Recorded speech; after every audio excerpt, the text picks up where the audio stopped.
નમસ્કાર મિત્રો, એ Pathshala by DB Hariyani YouTube channel ઉપર ફરી એક વખત આપનું હાર્દિક સ્વાગત છે. નમસ્કાર મિત્રો, આપણી યુટ્યુબ ચેનલ ઉપર ગુજરાતી સાહિત્યનો અભ્યાસ ચાલી રહ્યો છે અને અગાઉ ઘણા બધા વિડીયો પણ ગુજરાતી સાહિત્યના અપલોડ કરી દીધા છે. તો એ તમામ વિડીયોનો સારી રીતે અભ્યાસ કરી લેવા વિનંતી, જે તમને આવનારી તમામ સ્પર્ધાત્મક પરીક્ષાઓમાં ઉપયોગી સાબિત થશે. ગુજરાતી સાહિત્યના આજના વિડીયો લેક્ચરમાં કવિ ભોજા ભગતનો અભ્યાસ કરવાનો છે. કવિ ભોજા ભગત છાપખાના સાહિત્ય માટે જાણીતા એવા ભોજા ભગતનો અભ્યાસ કરવાનો છે. તો શરૂ કરીએ ભોજા ભગતનો અભ્યાસ. ભોજા ભગતનો સમય ઈસવીસન 1785માં જન્મ તેમનો થયો હોવાનું માનવામાં આવે છે.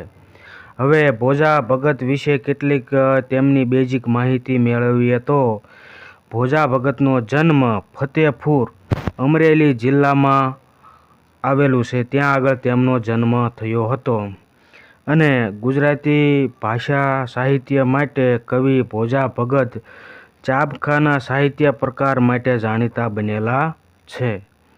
ત્યારબાદ ભોજા ભગત વિશે આગળ જોઈએ તો ભોજા ભગતના છાપખામાં અખાના છપ્પાની જેમ જ્ઞાનબોધ જોવા મળે છે.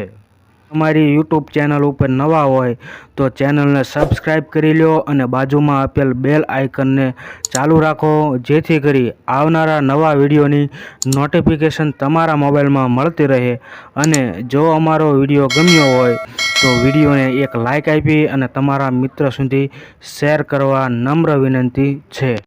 હવે ભોજા ભગતની મહત્ત્વની કેટલીક કૃતિઓ જોઈએ તો કઈ કઈ કૃતિ છે તેમાં છેલ્લૈયા આખ્યાન, નાની ભક્તમાળ, છેલ્લૈયા, 52 અક્ષર, આ કૃતિ છે એ આઈએમપી છે, 52 અક્ષર, સરવડા.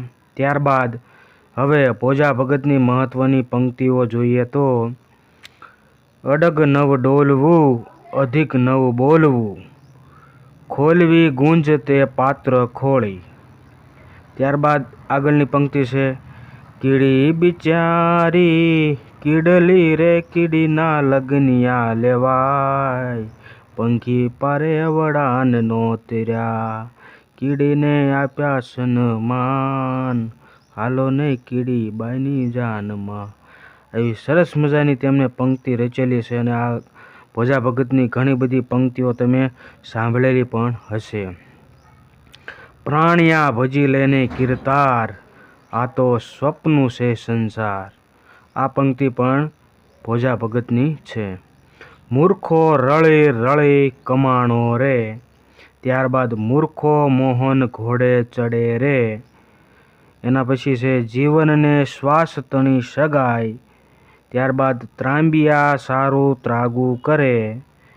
ત્યારબાદ છેલ્લી પંક્તિ છે વાર પરબે વઢવાઢ કરે ને.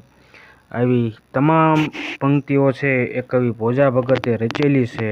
હવે વિદ્યાર્થી મિત્રો, ભોજા ભગત વિશે અગાઉની પરીક્ષામાં પૂછાઈ ગયેલા પ્રશ્નો જોઈએ તો પ્રથમ પ્રશ્ન છે ચાબખા સ્વરૂપની રચનાઓ કરનાર સર્જકનું નામ જણાવો.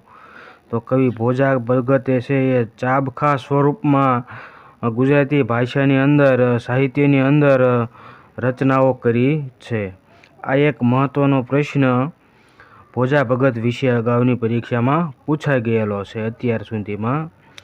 ખાસ તો ભોજા ભગતનું સાહિત્ય પ્રકાર યાદ રાખવાનો છે. ભોજા ભગતનો સાહિત્ય પ્રકાર કયો છે? તો કે ચાબખા સાહિત્ય પ્રકાર છે.